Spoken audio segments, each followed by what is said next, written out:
Cardinal, a Batfam Podfic written by the Royal Librarian and read by Heo Stories. Chapter 9 Gala 2 Warnings for racist remarks/behavior and attempted drugging/non-consensual drug use. God, I hate this, Jason gripes, a smile still pleasantly plastered across his face as he snacks a glass of champagne off a passing tray. Duke rolls his eyes with a smirk. What, the exhibition not to your taste? The exhibition's fine. I just like to see it without all these people blocking the paintings. Duke chuckles. Duke hasn't attended as many of these events as his siblings, but as far as public functions go, this one isn't so bad. There at the Gotham Museum of Art for the opening of a new exhibition, a collection of various works spanning from the Baroque period to contemporary works. At its core, the show explores patriotism, the act of giving oneself for the sake of your home. Whoever curated the collection clearly knows what they're doing. The pieces don't suggest blind obedience or subservience to a nation or government. Instead, they evoke a deeper, more personal love, an innate connection to a place, to a home worth protecting. It's about the courage to rebel or resist those who seek to corrupt that home, to fight against those that would see it twisted, even when its own citizens would be complicit. The subject is timely, given how many heroes across the globe are engaged in such battles. Still, the exhibition was ultimately placed in Gotham. Apparently, the consensus was that Batman and Gotham's heroes embody the best. Overall, Duke has been enjoying himself, even if he and Jason have been keeping an eye on Timothy Drake from a distance the whole time. So far, nothing of note has happened. Drake flits through the crowd with the confidence of someone who was born and raised in these sort of environments. His smile is practiced, his small talk effortless. He blends in seamlessly, polished and poised. Duke wishes it came to him that easily. He can hold his own, sure, he's well spoken, sharp, and capable of charm when he needs to be. But while Duke can get by, it doesn't come as naturally to him as his siblings might think. There's always a tension beneath his skin, a fear that he'll say something wrong, or worse, embarrass his family. Not that Bruce will really care, but still. He wants to put his best foot forward, to prove that he and others like him belong in these spaces as much as those bred for it. It isn't always easy, especially when he catches whispered snide comments about himself or his siblings. Duke is a fighter, always has been. The family has labeled him as the calm one, the tame one. It's a lie. Duke just has better emotional regulation, but he's as mad as the rest of them. You have to be in the Wayne household. But still, it's not in his nature to just do nothing when people actively insult his friends and family, but he can't exactly go out swinging in the middle of a gala. There are consequences the whole family has to bear when one of them steps out of line. It's frustrating. Duke and his siblings are able to fight injustice on the street every night, but not here, where, debatable, it matters most. It's a feeling that he knows Jason has struggled with for years. He has had to navigate the same minefield since his adoption. All of the siblings have their own issues that come with being adopted by billionaire Bruce Wayne, but Duke and Jason probably understand each other the best out of everyone in the family, one street kid to another. He do anything incriminating yet? Jason asks, his back currently turned to Drake. Duke shrugs. Not exactly, just more of the same. The two brothers have been keeping their distance, but try to stay within hearing range of Drake for the most part. At first, Duke thought Damien was reading too much into the situation. Drake is exactly the kind of person you'd expect to find here arrogant and obnoxious. He clearly holds himself in high regard, just like every other socialite in the room, and shows little interest in the real problems people face. Duke and Jason have exchanged eye rolls more than once in commiseration throughout the night. But the longer they watch, the more Duke sees Damien's point. Timothy is definitely not being wholly authentic. Duke sees it in the same way, and smile, controlled body language, and deceptively vacant gaze that he sees when Bruce and his siblings perform. Too controlled and intentional to be real. And sure, while everyone in here has some sort of public presence, the question remains, what would Timothy Drake need to hide that makes him want to seem worse than he actually is? Timothy flashes a perfect smile as he talks to his businesswoman. I'm just so pleased to be here tonight. This event really brings out the best of Gotham's culture, he says, voice smooth, though the smile doesn't reach his eyes. Later, a laugh escapes him as he speaks to an older man, but it's just a little too forced, a little too poised. Gotham's real charm is in its unpredictability, don't you think? Always something new to surprise us. His voice is as empty as his eyes, fluffy but with little to no substance. For all the talking he's doing, he isn't saying anything at all. Drew glanced over at Jason, who's gone more quiet as the night progresses, probably seeing the same thing Duke has. Jay catches him looking and shrugs. Just because he's putting on a face doesn't prove anything. Drew concedes as much. It's a bit suspicious. Everyone in the room's suspicious. Jason sighs, looking around him. I need to pee. You'll be okay for a few minutes? Drew rolls his eyes. Of course. Jason smirks, raising his hand in mock surrender to step away.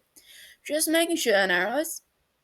Duke shakes his head good-naturedly. For as much as he pretends otherwise, Jason can be one overprotective son of a bitch. Duke thinks that's why he offered to help in the first place.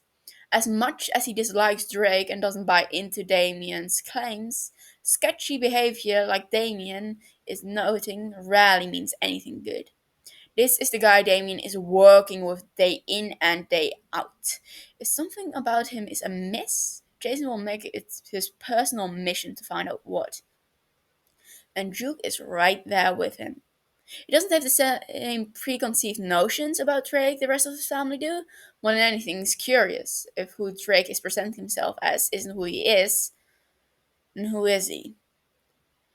Duke looks around himself and realizes he lost track of Drake, so he starts weaving through the crowd to find him again.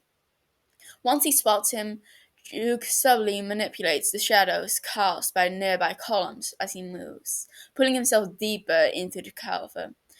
With the help of his ability, it's easy enough to maneuver himself just a few paces behind Drake.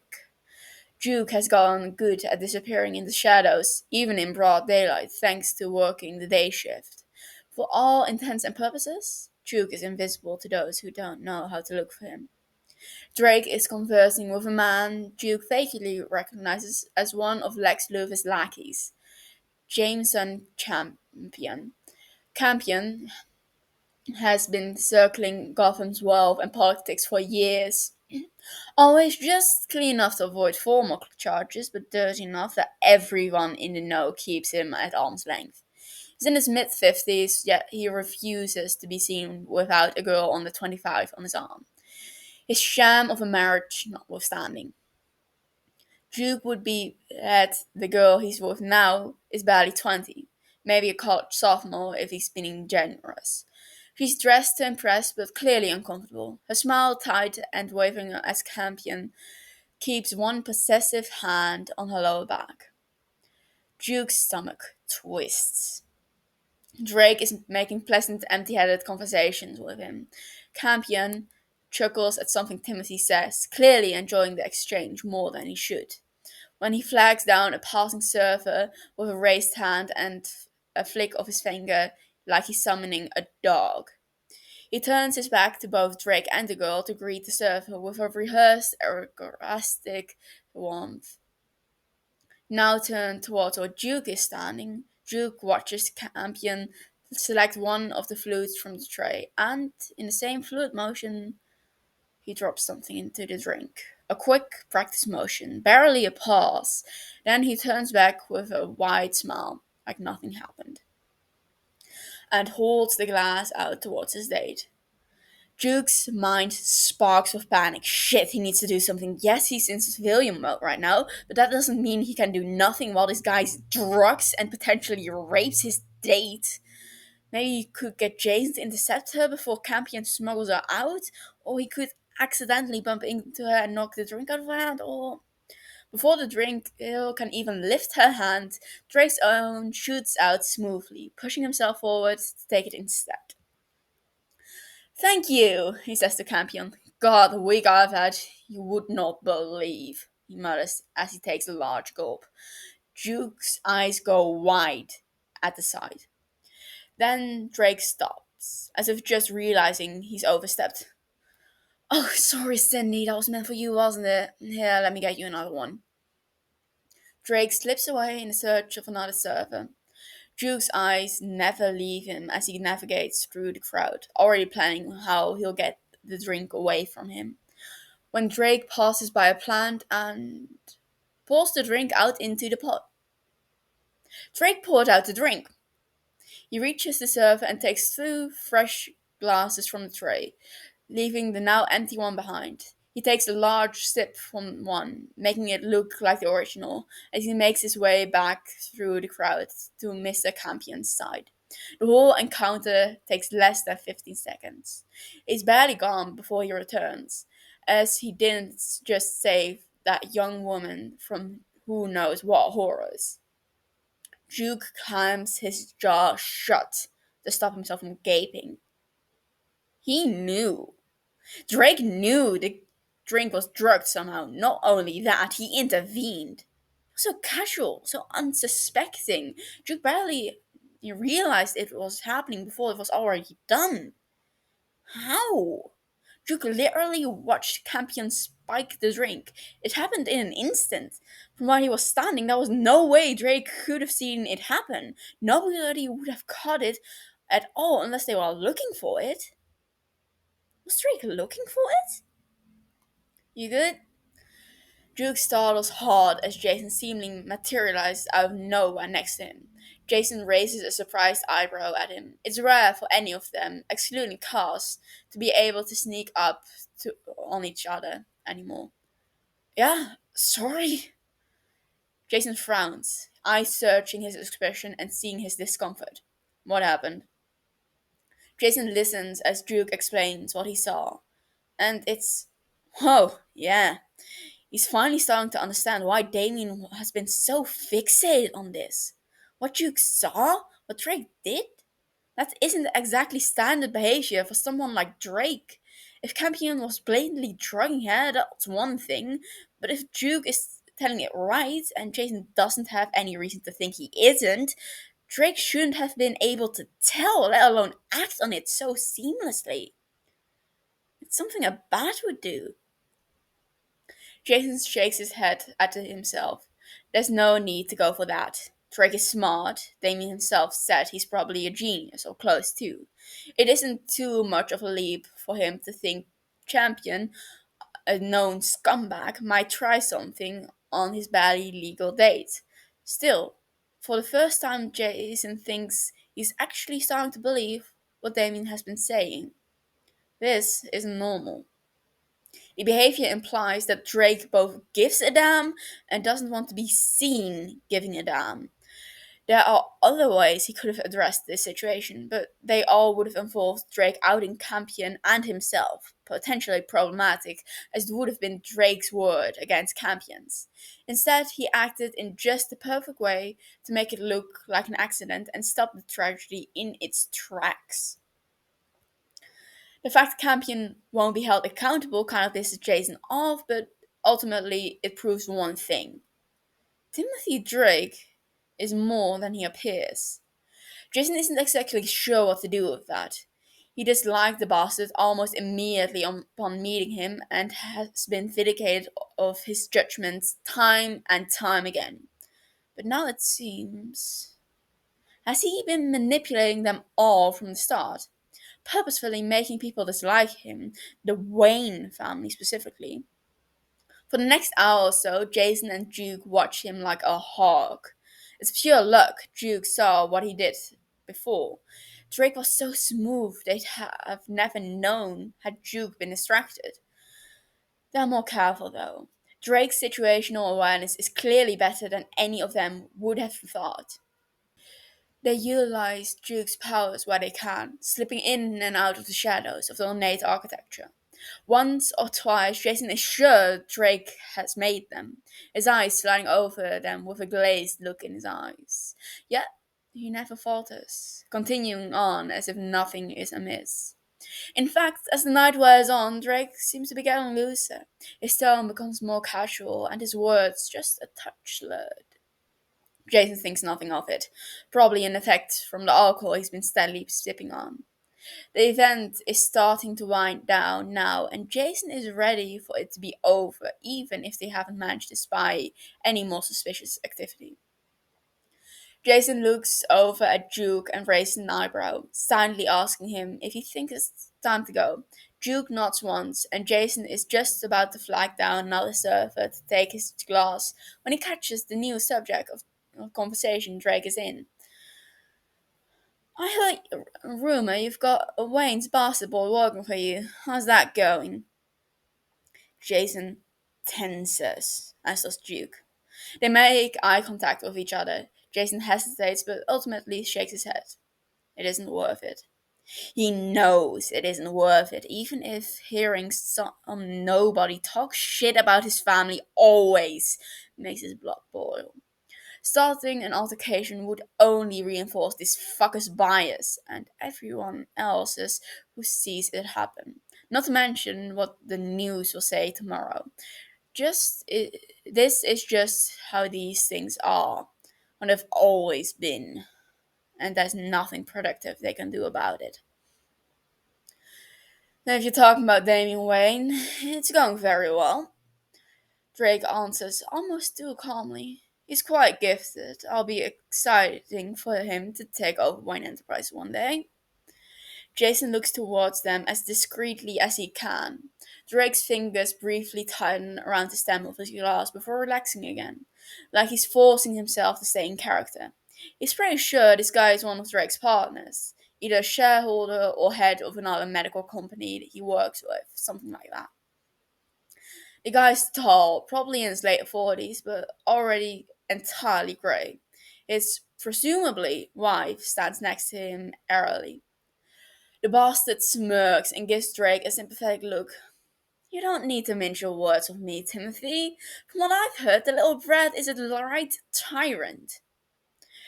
Drake's face twitches slightly. On the contrary, It's a real shame, isn't it? He cuts him off. Wayne adopts all those misfits into his family for too late to instill any real etiquette into any of them. And now he finally has a son of his own blood. But it's still too late. Jason physically bites his tongue. Drake hesitates, his eyes going a bit unfocused.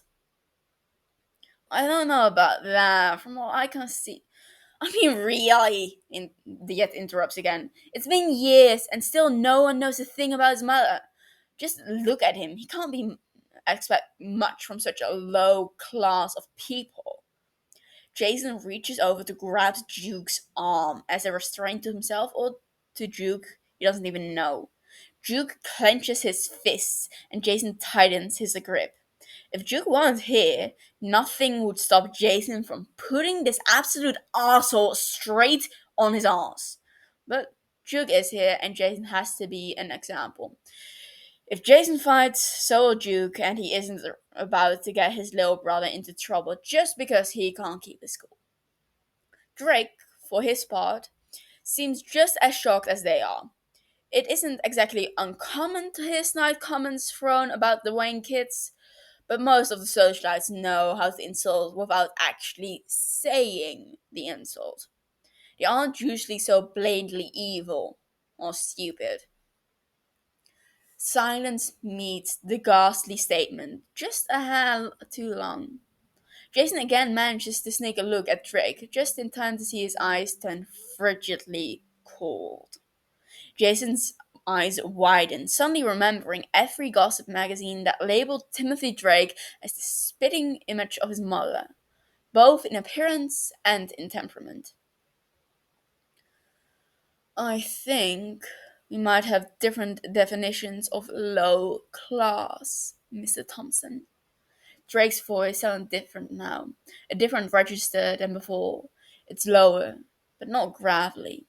His tone is firm and pointed. Thompson actually laughs, seemingly completely unaware of the blood in the water.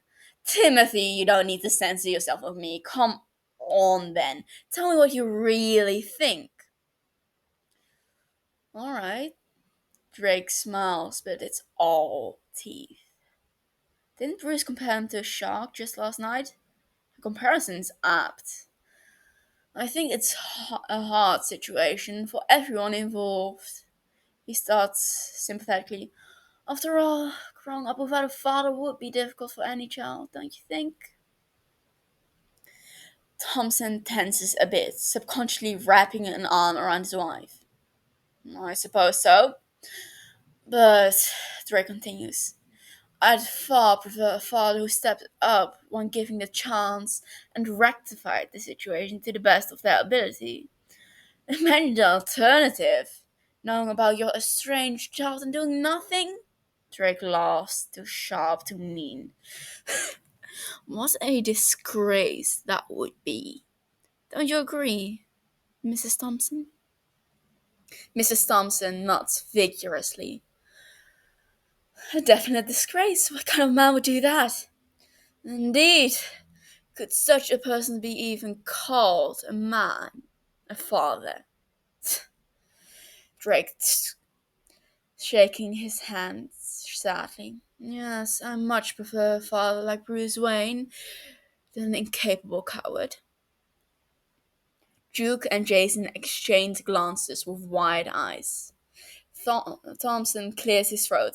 Yes, well, but of course you have children yourself. How are they doing? Oh, quite well, Mrs. Thompson answers, oblivious to the tension rising between the two men. Our younger daughter, Madison, we just accepted into Gotham University, and Margaret, our eldest, will be graduating next year. They sound quite accomplished. And how about your son, Maxwell? How's he? If Thompson was looking uneasy before, he's practically sickly now. His face goes ashen, his expression panicked. Thompson looks confused. Um, we don't have a son, Mr. Drake. Just the two daughters? Do you not? Drake asked, looking honestly befuddled. I could have sworn you had a son living in Pennsylvania. Drake makes direct eye contact with Thompson. Mansfield, Pennsylvania, to be specific. Jason has to actively stop himself from gaping. Holy shit, Duke whispers just loud enough for Jason to catch. Thompson looks a bit like a gaping fish with the way his mouth keeps opening and closing with no sound coming out. But I must have got confused with someone else, Drake amends, looking back towards Mrs. Thompson. After all, you're both such high-class people. Drake smiles without a hint of amusement. Honey, it's getting late. Why don't you get our coats? Mrs. Thompson stutters, pulling away from his wife. She frowns, gazing between the two of them. Yes, all right, she agrees, stepping away from the quiet standoff. As soon as she's gone, Thompson speaks again. If you think for a moment you can threaten me... Threaten? Is it anything about that? That sounds an awful lot like blackmail, of which I would never dirty my hands with. Drake gives him an unimpressed voiceover. Unlike others. Thompson clearly doesn't know what to say to that.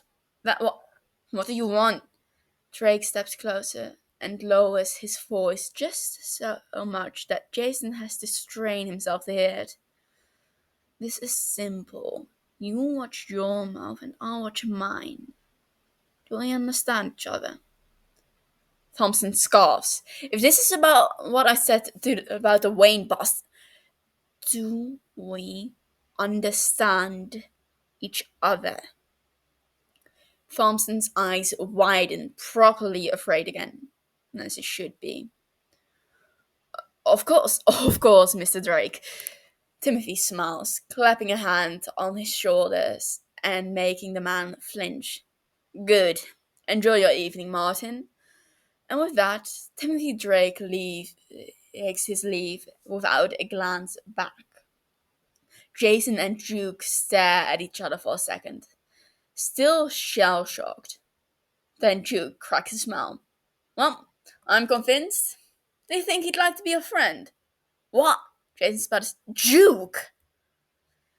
You can't look at me and say that wasn't totally badass. I've never seen anyone do something like that before, not even Bruce. Jason shakes his head, but really, he can't help but agree. A quick wit to fight fire with fire like that, not to mention whatever information gathering Drake's done before to be aware of Thompson's secret mistress child in the first place. It's impressive, frighteningly so. All this time, Jason thought Drake looked down on him. But if this is how Drake treats people he actually dislikes, Jason's suddenly grateful he's only ever been ignored. And this is the guy Damien is convinced really has a bleeding heart? Though that intensity was absent the whole night, only making an appearance when someone dared to insult Damien specifically. Drake was biting and cold, but also protective.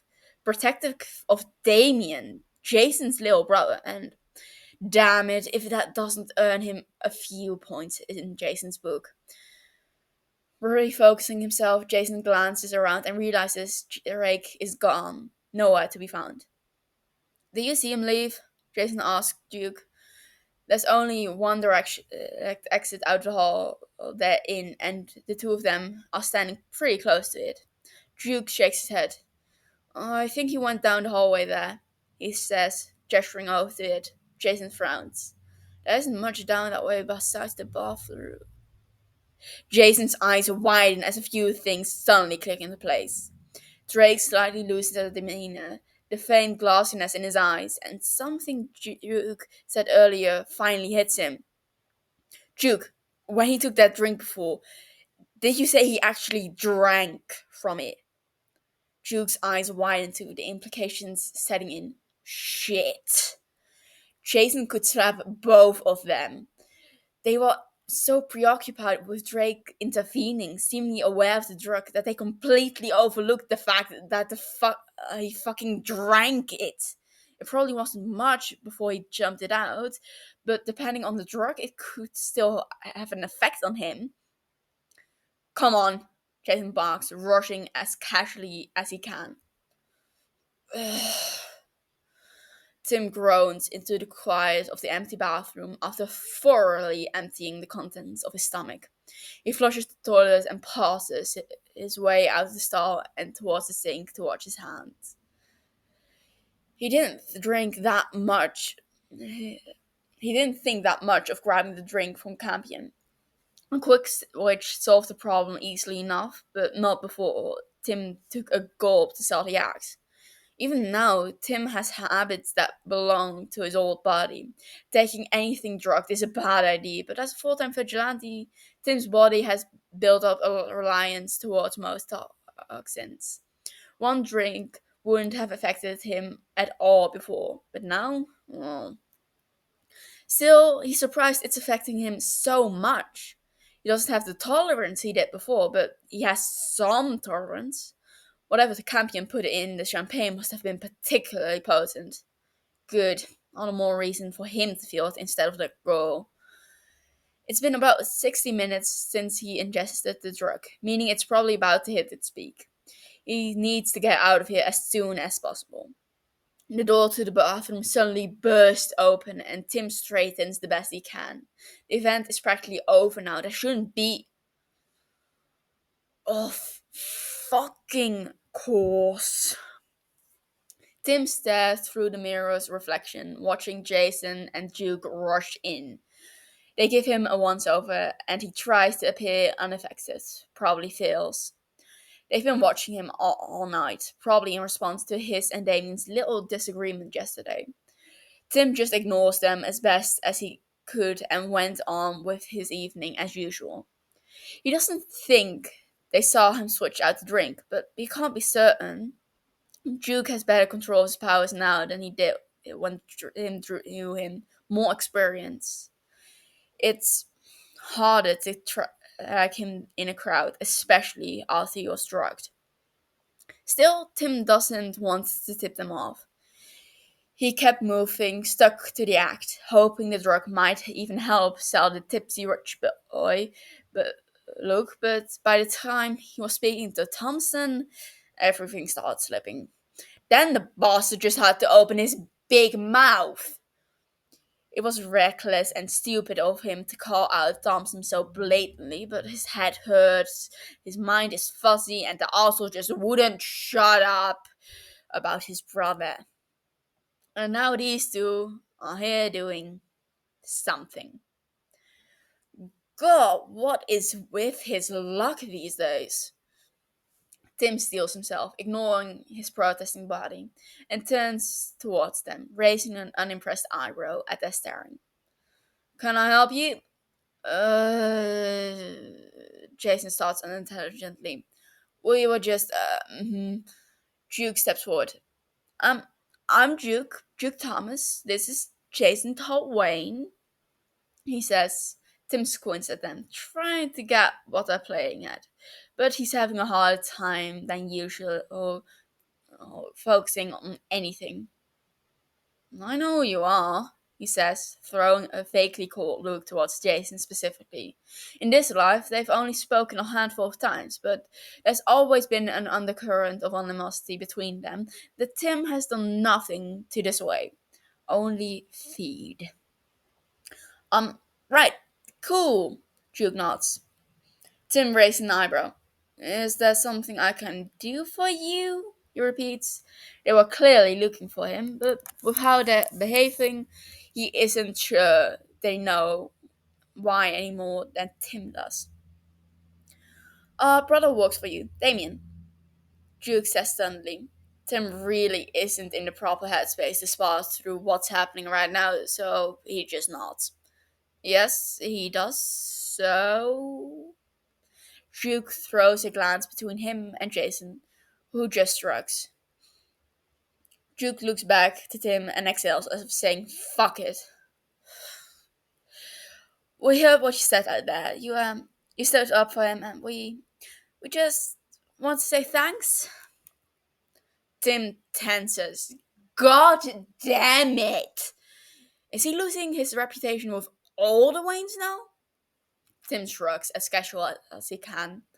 It's not a big deal. I just don't have much patience for hypocrites. Jason narrows his eyes knowingly. It seemed a bit more than that. Not if only you knew. Tim laughs hollowly, feeling more out of control than he has in a while. Stupid drug, stupid campion. His mouth starts moving without his say so. What can I say? Sometimes I just can't keep my mouth shut. Suddenly, Tim's head spins, and all he can do to grip the edge of the vanity behind him to not tumble forward. A heavy hand lands on his shoulder, steadying, firm, comforting, and it's far too familiar. Tim flinches away hard. Whoa!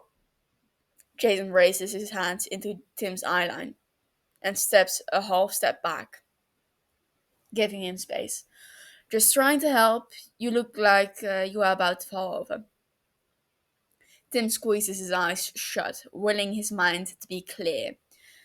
You don't look good, kid. Let's help. I'll get you some help. Tim shakes his head. No, that's not necessary. He raises his head up with, hopefully, a drunken-looking smile. Just had a few too many drinks, it happens. Jason frowns, and if Tim had more cognizant ability, he'd know that what expression meant nothing good. Right. Jason draws.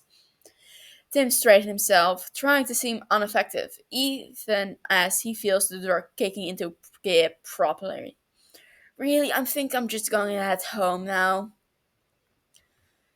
Did you drive yourself? Duke asks pointedly. Shit. Yeah. Tim agrees, but it's fine, I'll just call an Uber. Duke and Jason lock eyes, communicating without a single word. The universal language of the bats, one of Tim's usually fluent in, except right now, apparently. Let's drive you home. Tim adamantly shakes his head. The last thing he needs is more compromised time with the Waynes. No, really, it's fine, don't concern yourself. Duke frowns. Come on, man, you literally live right next door. It's not a big deal. It's the least we can do, yeah? Jason is already positioning himself at Tim's side, not taking his way, but ready at any moment's notice. And for as much as his brain is telling him it's a bad idea, Tim's subconscious is already leaning into his warmth, knowing deep down in his vulnerable state that the brothers are safe. Tim sighs, giving in far too easily. Yeah, okay, fine. Duke leads the way out of the bathroom while Jason stays close to Tim's side. Tim does his best to walk on his own, but every once in a while he still stumbles. Jason is always right there to steady him, taking his touch away as soon as he has his bearings again. Duke navigates them through the nearly empty museum and into the nearby parking garage. They approach a royal blue Jaguar F-Type sports car, and Tim can't help but smirk. He happens to know this particular model has always been one of Jason's dream cars, though in the other reality, he always said he wanted it in red. Nice car, Tim says softly as Jason loads him into the back seat, making sure he's buckled. Thanks. Parental unit got it for me when I turned 21. Tim laughs at that. Honestly laughs, but it's not an unpleasant sound. Too loud, too brittle.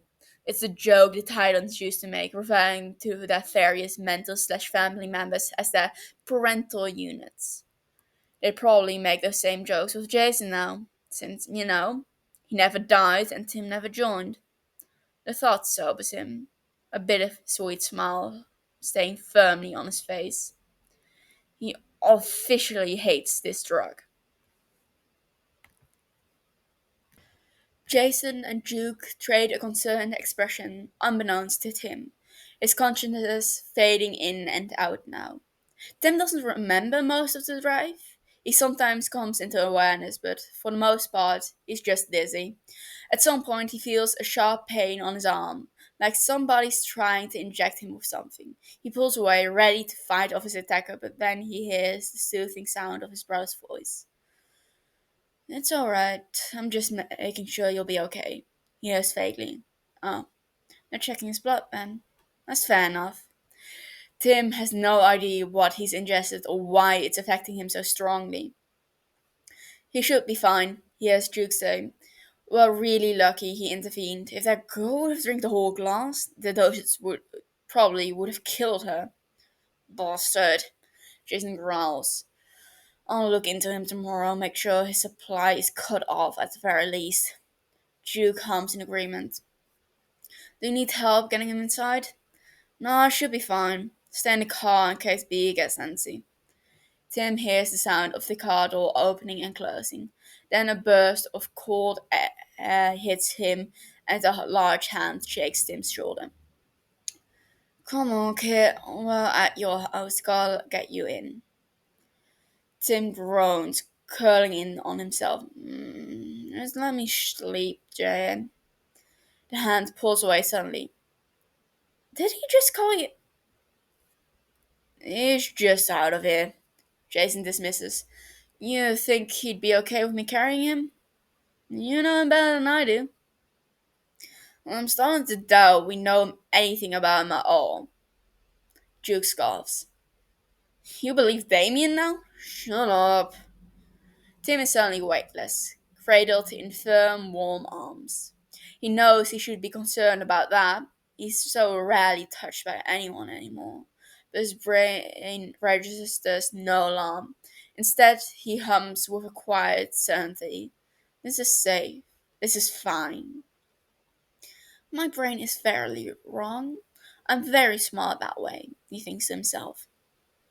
Tim feels more than he hears a chuckle rumble against him, low and familiar. So I've heard. Mind telling me to go to the front, though? Tim frowns, his mind sluggishly flipping through the possibilities. 10400, he mutters. He's pretty sure that's what it is anyway. He updates it every few days. The door opens with a click. Hooray! Jason huffs a laugh. Damn, I thought our house was fancy, Jason mutters, stepping inside the mansion. Which way to your room? Jason blinks blarily at his surroundings, trying to get his bearings, and simply points towards the stairs. The walk up is quiet as Jason navigates the vast hallways, arms still steady around him. Tim thinks, just maybe, those arms tighten the longer they go.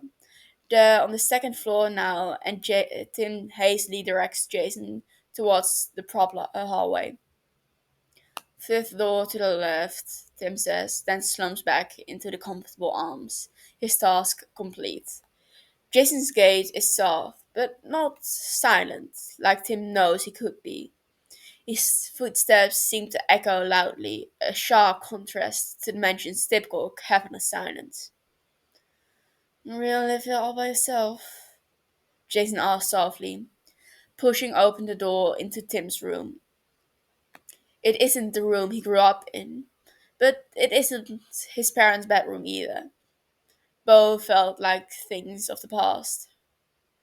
It's better way, Tim breathed softly. Better for who? Jason asks, gently placing Tim down on the bed, and even covering him with his comforter. Better for everyone, Tim answers easily. Jason steps away. The bed shifts gently as the warmth of his arms fades. Tim closes his eyes, ready to be alone again, ready for the silence to return. But the seconds pass, and he can still feel someone there.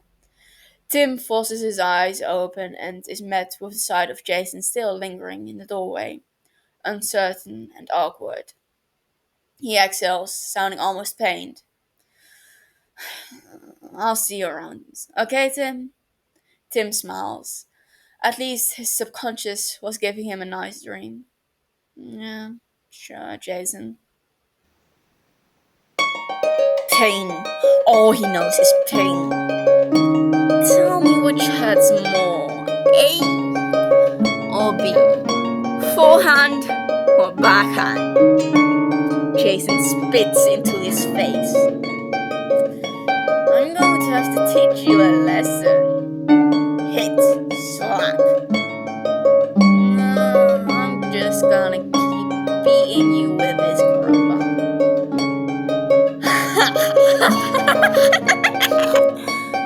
God, that laugh.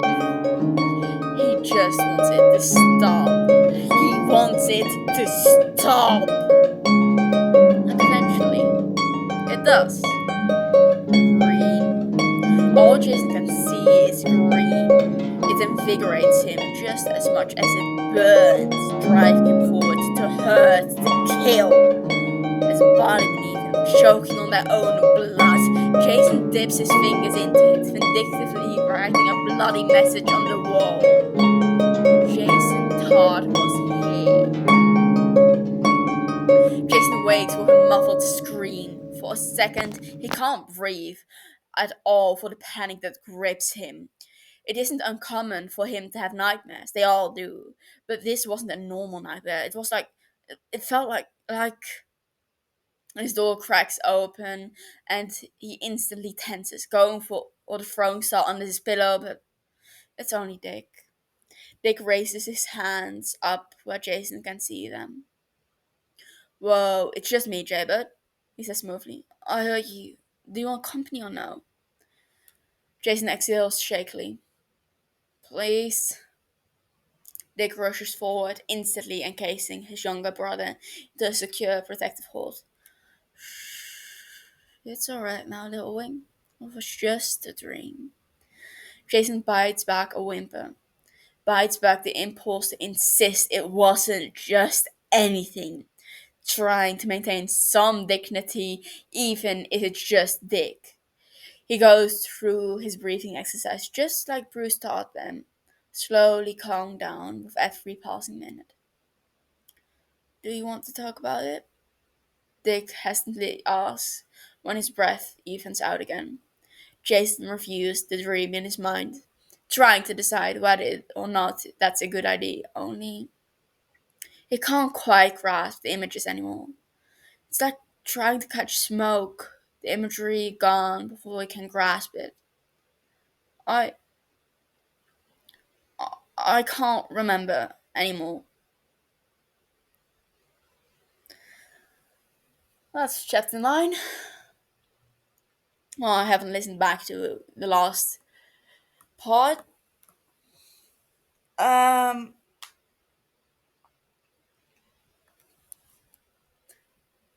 Probably doing a dream in which a person is actively hallucinating a maniac. That's difficult to pull off. Also, no, I have to listen back to it yet, but well, that Joker laugh is probably going to need some work, but I don't want to do more takes than necessary. So I'm just probably going to leave it. I hope you enjoyed. Yeah,